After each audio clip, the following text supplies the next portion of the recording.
Orchids are prized for their exotic flowers of almost every conceivable shape, size, and color.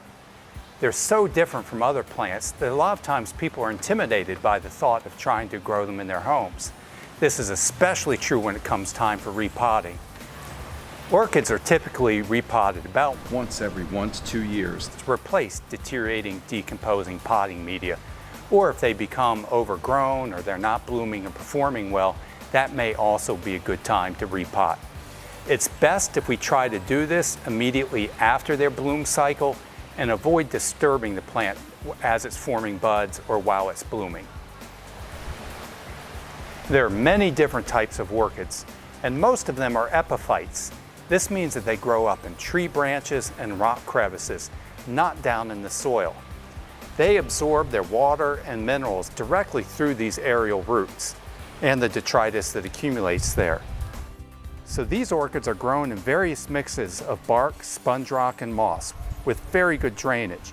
Many of our customers have been successful with a combination of about 25% sphagnum moss and 75% phalaenopsis mix.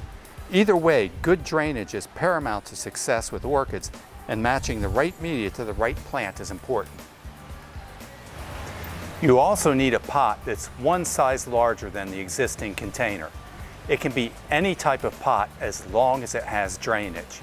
There are even special orchid pots that have openings in the side for enhanced drainage and aeration. Orchids are always placed in pots that look a little too small for them. This practice of squeezing the roots actually promotes better flowering. Orchid mix is very dry when it first comes out of the bag, so it's important that it gets pre-moistened by soaking in water for a few hours prior to use. This washes out some of the fine debris and dust particles and makes it much easier to work with.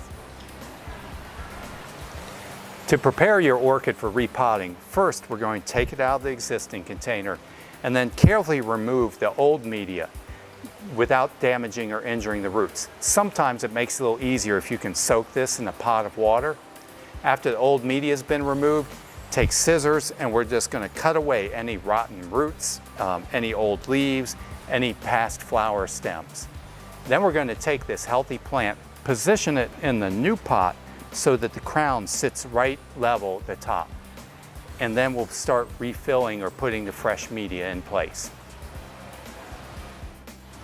Now your orchid is ready to place in a bright, indirect light where it will thrive, bloom, and give you years of enjoyment.